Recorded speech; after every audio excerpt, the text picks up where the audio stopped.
So I am not an expert gardener. So don't like listen to me and think like I know what I'm talking about, but I'm sort of intuitive and I realized I fucked up. So you see this curtain rod here?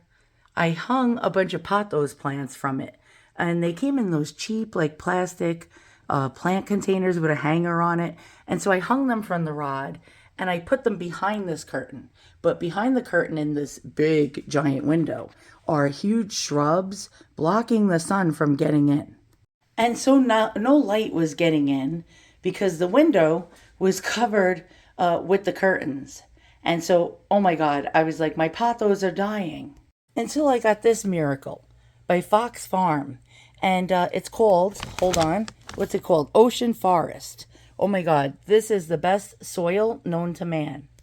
And then I got this stuff called worm castings. This is by a company by the name of Uncle Jim's Worm Farm.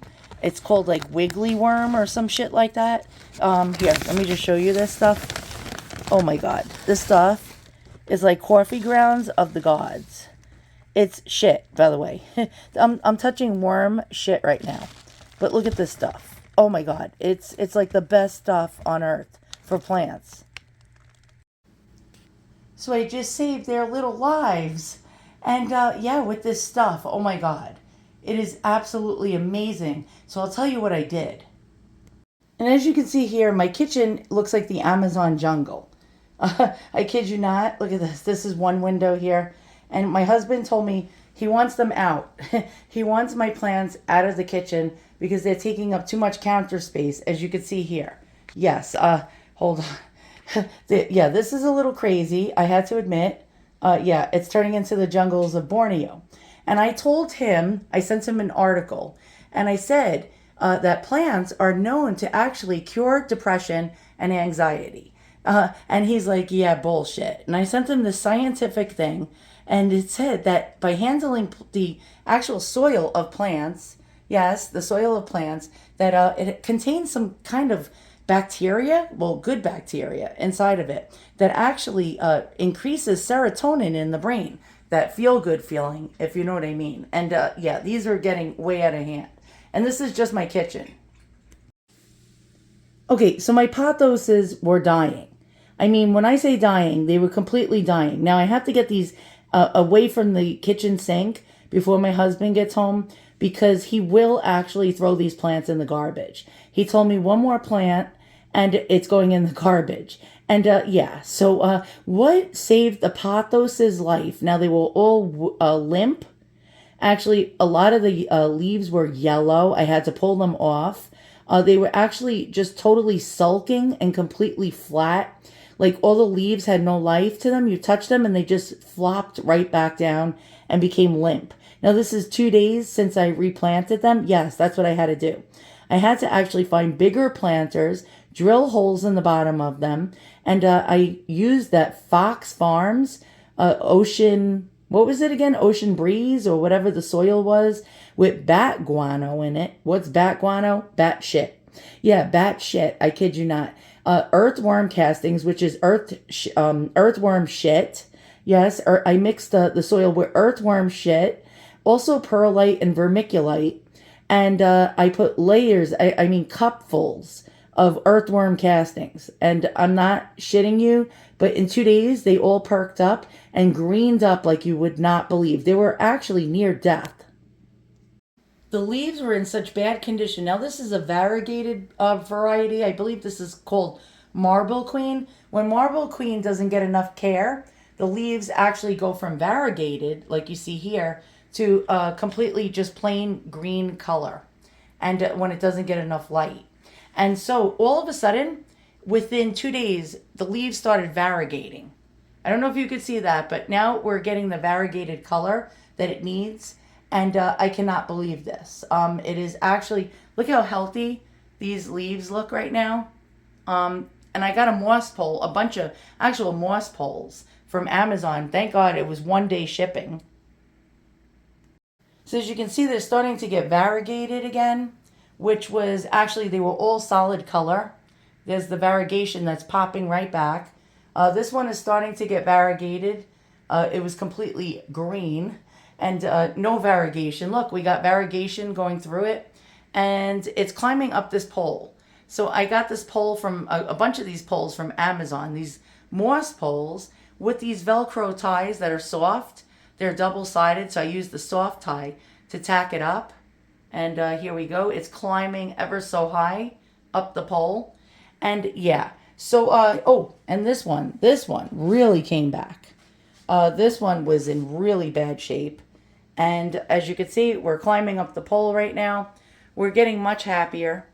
Look at this. I got 2 poles in here. This actually, some of them trailed down the floor to about at least 8 feet long. And so here we go, variegation coming back.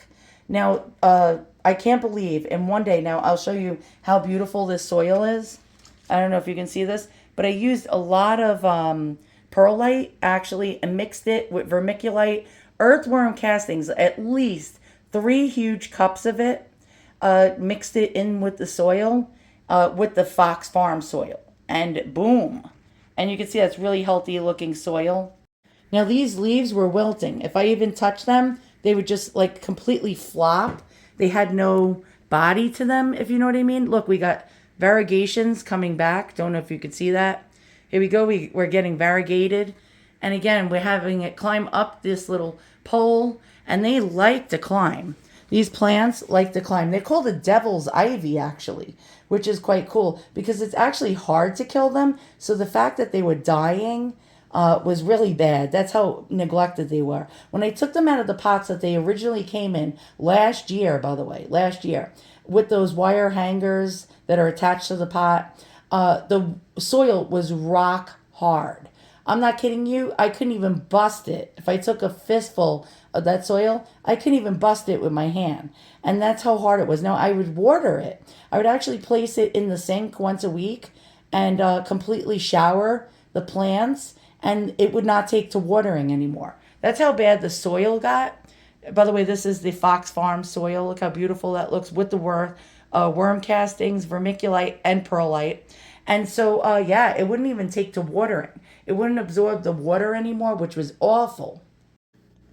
So again, in just 2 short days, they bounced back, greened up, started to variegate, and yeah, just by getting it out of that shitty soil that would not retain water anymore.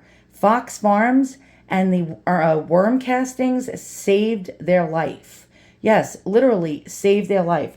I don't even know if you can see this, but look how green they became. I don't have any pictures of them before, but trust me, they were like near death. Within 1 to 2 days, if I didn't have done what I've done, they would have all died. Okay, so as you can see here, this is a problem. This is an actual problem. So when I told my husband about the depression and how plants ease depression, his answer was move to the Amazon jungle. Don't turn our kitchen into the Amazon jungle. And I'm like, well, I'm turning it into the Amazon jungle, and I don't give a shit. Yeah, look at that. It's growing past the window. This actually is bamboo. Not the bamboo that grows out of control that you see people saying, oh, don't get this stuff. If you plant it in your yard, it'll actually, yeah, be impossible to get rid of. No, this is lucky bamboo. It grew over at least 4 feet tall. This is by clippings. I took clippings from another one of my plants, placed it into a pot down there somewhere. And as you can see, it climbed up to the very top of the window. This plant, this thing is growing way out of control. I have to use sticks to hold it up. I don't even know what this is. Does anyone know what this is? It used to have pink flowers on it. Well, when my mother died 2 years ago, the local Catholic church came to my house with this plant in a teeny tiny little tin bucket. And as you can see, it turned out to be some kind of dwarf fig tree. Yeah, there we go. Look at that. And it grew up to the top of my window because I actually repotted it. And look how tall this thing got. And it had these little pink flowers, begonias, maybe, I don't know. I'm going to have to clip these and actually cut them down in half. Look how tall they got. I had to get shish kebab sticks to hold them up. I'm going to have to clip them in half and actually stick them into the dirt and have new plants grow out of these cuttings. Yeah, this was given to me by the Catholic Church when I was crying over the loss of my mother. Two strangers showed up at my door. Don't know how they knew I was mourning, and I was really depressed because I barely ever go to the church. I actually, maybe the last time I went to a church was when my kids got baptized. Apparently, God must have heard my prayers, and on Mother's Day, they came with this little tiny plant in a tin pot, and rang my doorbell and said, Jesus loves me. And I guess he does, because look at this.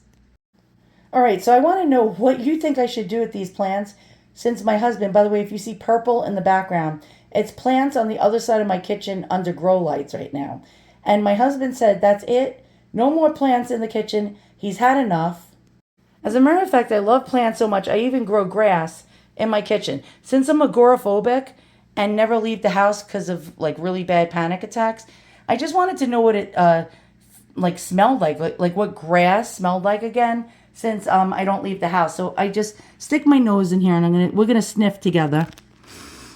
Ah, the smell of freshly grown grass, especially when you never leave your house, is really phenomenal. And my husband's like, get this shit off the counter. But wait, there's more. And yeah, this is my patio door being blocked. I have these two plants. These were Lowe's clearance plants. They were dead. I got them for $1 each. And yeah, and they were like actually all brown and dead. On the right, we got peace lily. And on the left, an umbrella tree that actually grew. Wait, look at this. Almost to the top of my patio door. Okay, yeah. So my husband said these have to go too soon. He does not want the patio door blocked anymore. There's only a teeny tiny little spot where you can get out through the door. Yeah, I have a problem. So does anyone know, is there like a 12-step program for plant addiction? Hi, my name is Deanna and I'm addicted to plants. And yes, it gets worse. This is the rest of my kitchen. I'm going to be repotting up this citrus tree. We have a Meyer lemon over here. I ordered a giant pot, by the way. It's coming soon. Yes, we even have an orange tree behind there. We have another pothos. Don't know if you can see that. And then to the right of that, these are clippings from Lucky Bamboo that actually turns into a new plant. To the left of that, we have another Lucky Bamboo plant that was grown from clippings from another Lucky Bamboo plant. We have parlor palms. We have, yeah, it's really bad. Wait, but there's more. And I have a 3-tier shelf also in my kitchen that has more plants. And yeah, I don't want you to see the mess, but yeah, okay, this is getting really bad.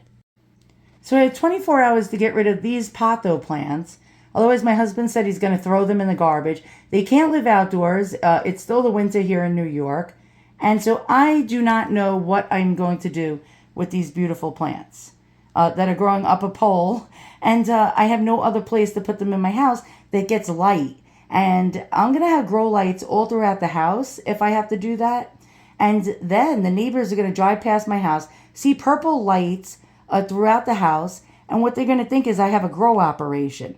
And when I say grow operation, they're going to think this is a drug house. And they're going to want to actually rob us, and then I'm screwed. And, well, they can't really get anything. What are they going to steal? Plants? So in the comments below, how can you hide plants from your husband so he doesn't throw them out and put them in the garbage can? Inquiring minds want to know.